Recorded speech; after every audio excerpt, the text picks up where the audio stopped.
वज़ीर आज़म शहबाज शरीफ की सदर यूएई शेख मोहम्मद बिन ज़ैद अल नहयान से मुलाकात। बाहमी मफादात की तकमील के लिए लाहे अमल और ताल्लुकात मज़ीद मजबूत करने पर इत्तिफाक। पायदार इक़्तिसादी तरक्की और खुशहाली के लिए बाहमी इश्तराक और ताउन जारी रखने के आज़म का यादा। मशरक़ वस्ता में अमन व सलामती के लिए दो रियासती हल के लिए बैनुल-अक़वामी कोशिशें तेज़ करने की ज़रूरत पर जोर दिया गया। मुलाकात में army chief general Asim Munir और यूएई के हुक्काम भी शरीक हुए। वज़ीर आज़म के यूएई के हम मनसब शेख मोहम्मद बिन राशिद अल मकतूम से भी मुलाकात। पाकिस्तान की सरमायाकार दोस्त पॉलिसीज़ पर रोशनी डाली। देर पर इक़्तिसादी ताउन की नई राहें तलाश करने के लिए सरगर्मियाँ जारी रखने पर इत्तिफाक।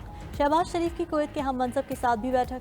बाहमी ताल्लुकात पर गुफ्तगू हुई। वज़ीर आज़म से श्रीलंका के सदर भी मिले। बाहमी ताउन को फ़रोग़ देने पर इत्तिफाक। दुबई में वज़ीर आज़म से मारूफ अमरीकी कारोबारी शख्सियत जेंट्री बीच और CEO DP वर्ल्ड सुल्तान अहमद बिन सलीम की मुलाकातें।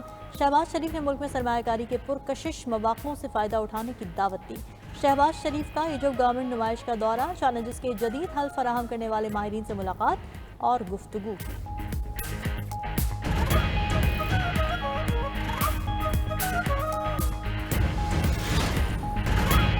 नौ तामीर शुदा नेशनल स्टेडियम कराची के रंगारंग इफ्तिताही तकरीब, आतिशबाजी और लाइट शो का शानदार मुजाहरा। झिलमिलाती रोशनियों की बरसात, स्टेडियम रंगो नूर में नहा गया। ढोल की थाप पर भंगड़ा, अवाम की बड़ी तादाद नेशनल स्टेडियम उमड़। गुलकार साहिर अली बग्गा ने गाने गाकर महफिल लूट ली।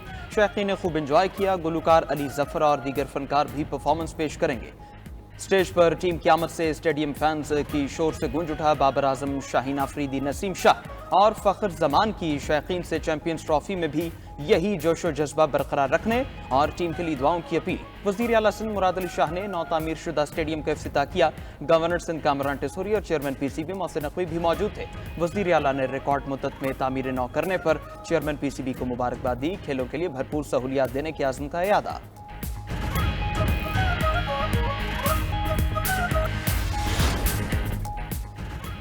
चीफ जस्टिस याहिया अफरीदी से आम वफ्द की मुलाकात। अदालती निज़ाम और इस्लाहात पर ब्रीफिंग दी गई। सहाफ़ियों से गैर रस्मी गुफ्तगू में चीफ जस्टिस ने कहा, अदलिया से मिशन से बराह रास्त गुफ्तगू की आदि नहीं। महकमा ख़जाना की दरख्वास्त पर वफ्द से मिले। वफ्द ने मुआहदों की पासदारी और प्रॉपर्टी हुकूक से मुतालिक मालूमात की ख्वाहिश जाहिर की। वफ्द को बता दिया कि अदलिया आज़ाद है। बतौर सरबराह इसका तहफ़्फ़ुज़ मेरी जिम्मेदारी है। जुडिशल इस्लाहात पर भी काम जारी है। एक सवाल पर चीफ जस्टिस ने कहा, अदलिया में इख्तिलाफात पुरानी चीज़ें हैं, ठीक होने में वक्त लगेगा। जजेस से कहा है सिस्टम को चलने दें, जो मेरे इख्तियार में है वो ज़रूर करूँगा। मेरे भाई जजेस केसेस सुन नहीं रहे, इसी वजह से जस्टिस मियां गुल हसन को सुप्रीम कोर्ट लाया गया है। चीफ जस्टिस याहिया अफरीदी ने बताया कि बानी पीटीआई का खत आर्टिकल 183(3) का मामला है, आईनी कमेटी से देखेगी। हुकूमत और अपोजिशन से अदालती इस्लाहात के लिए एजेंडा मांगा है। वज़ीर आज़म और अपोजिशन लीडर को सुप्रीम कोर्ट मदऊ किया गया। ये तवक्को नहीं होनी चाहिए कि एक ही मीटिंग में तमाम जवाब मिल जाएंगे।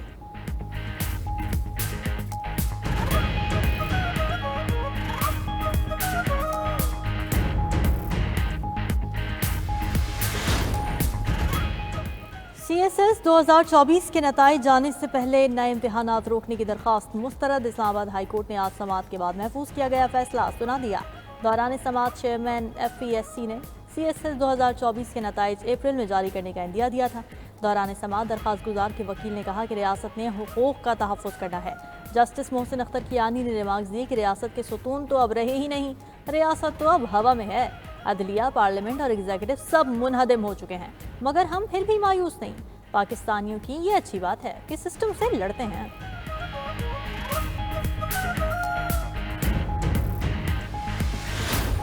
एक ऑनरेबल जज इस्लामाबाद हाई कोर्ट के उन्होंने कमेंट किया है कि उन्होंने पार्लियामेंट का नाम यूज किया है। उन्होंने एग्जीक्यूटिव और जुडिशरी का कि ये कोलैप्स कर गई। Nobody has a right to give a statement against the Parliament of Pakistan. This is our prerogative. If this is true, I hope this is not true. If this is true, please convey to that honorable judge. It is, please convey to the honorable judge, this is not acceptable to the Parliament. High court के जज के remarks parliament पर हमला है। Speaker कौमी assembly की ruling आ गई। Assembly इजलास में अय्याज सादिक ने रूलिंग देते हुए कहा, इस्लामाबाद हाई कोर्ट के एक जज ने पार्लियामेंट के खिलाफ बयान दिया। जज का बयान काबिल कबूल नहीं, इस तरह से सिस्टम नहीं चलता। किसी को पार्लियामेंट के बारे में बयानबाजी का हक नहीं। इजलास में अरकान पार्लियामेंट की तनख्वाहों और अलाउंसेज में इजाफे का बिल मंजूर। बिल के तहत अरकान असेंबली और सेनेट की तनख्वाहों में इजाफे का फैसला फाइनेंस कमेटी करेगी। स्पीकर अय्याज सादिक ने कहा, अपोजिशन के जो अरकान इजाफी तनख्वाहें नहीं लेना चाहते वो लिख कर दें। इजलास में अपोजिशन अरकान बानी पीटीआई की रिहाई के लिए नारेबाजी करते रहे। उमर अयूब की तकरीर के दौरान हुकूमती अरकान ने भी नारेबाजी की।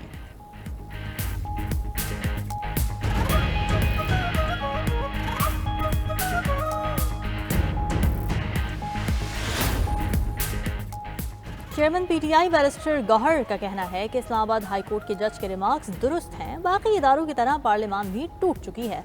हुकूमत ने अवाम को कमजोर कर दिया है। चीफ इलेक्शन कमिश्नर और 2 मेंबरान अपनी आईनी मुद्दत पूरी कर चुके हैं। इन ओहदों के लिए मुख्तलिफ नामों पर हमारा गौर जारी है। पीटीआई ने तमाम सियासी जमातों से ज्यादा शफाफ पार्टी इलेक्शन करवाए, मगर अभी तक क्लियरेंस सर्टिफिकेट नहीं मिला। अपोजिशन लीडर उमर अयूब का आम इंतखाबात और 26वीं आईनी तरमीम का मामला IMF के सामने उठाने का ऐलान। बयान में कहा कि इंतखाबात में जो हुआ वो सारा मामला IMF वफ्द के सामने रखेंगे। 26वीं तरमीम से पैदा होने वाले मसाइल से भी आगाह करेंगे।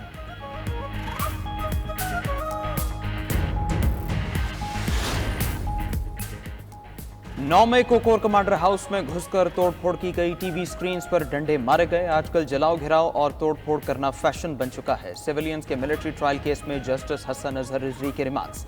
कहा, बांग्लादेश में भी यही कुछ हुआ, शाम में भी लूटमार की गई। जस्टिस जमाल बंदोखिल बोले, किसी आम शहरी के घर घुसना भी जुर्म है।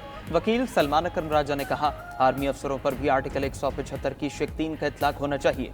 इस पर जस्टिस नईम अख्तर अफगान ने जवाब दिया, वो काम जो पार्लियामेंट के करने का है सुप्रीम कोर्ट से क्यों करवाना चाहते हैं। अगर कोई मिलिट्री अफसर आया तो इस सवाल का जायजा लेंगे।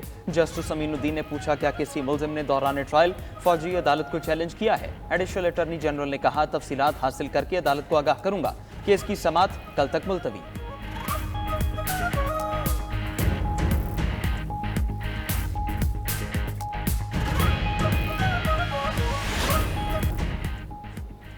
पाकिस्तान में करप्शन में इजाफा। ट्रांसपेरेंसी इंटरनेशनल की ताज़ा रिपोर्ट जारी। इंडेक्स के मुताबिक करप्शन बढ़ने के इंडेक्स में पाकिस्तान 29 से गिरकर 27वें नंबर पर आ गया।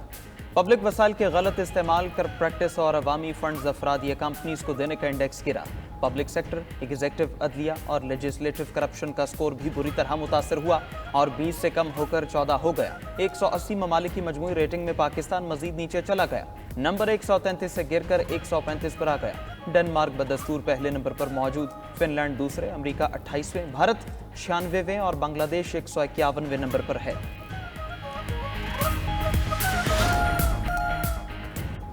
MQM ने पीपल्स पार्टी पर कराची वालों पर जुल्म करने का इल्जाम लगा दिया। मुत्तहिदा रहनुमा फारूक सत्तार कहते हैं, कराची के बच्चों पर तालीम के दरवाजे बंद किए जा रहे हैं। जाली डोमिसाइल बनाकर नौजवानों से रोजगार छीना जा रहा है। मेडिकल कॉलेजेस में कराची के बच्चों के दाखिले बंद हैं। सीनियर वजीर सिंध शर्जील मेमन ने MQM के इल्जामात मुस्तरद कर दिए। कहा, मुत्तहिदा वाले दाखिली तजादात से तवज्जो हटाने के लिए इल्जामात की सियासत खेल रहे हैं। नफरत की सियासत ने मुत्तहिदा को तकसीम दर तकसीम कर दिया। कराची के शहरी MQM के बहकावे में आने वाले नहीं।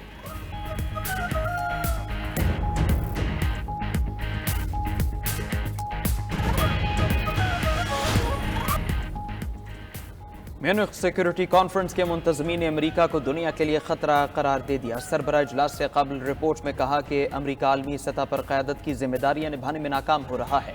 अमरीकी पॉलिसियों में तब्दीली आलमी अवामी मफादात के लिए खतरा है। उधर भारतीय वज़ीर-ए-आज़म को आलमी सतह पर सुबकी का सामना। फ्रांसीसी सदर ने मोदी को नजरअंदाज कर दिया। फ्रांसीसी सदर मसनूई जहानत से मुतालिक समिट में पहुंचे और आलमी रहनुमाओं से हाथ मिलाया। जब मोदी ने हाथ मिलाने की कोशिश की तो फ्रांसीसी सदर ने नजरअंदाज कर दिया। वीडियो सोशल मीडिया पर वायरल।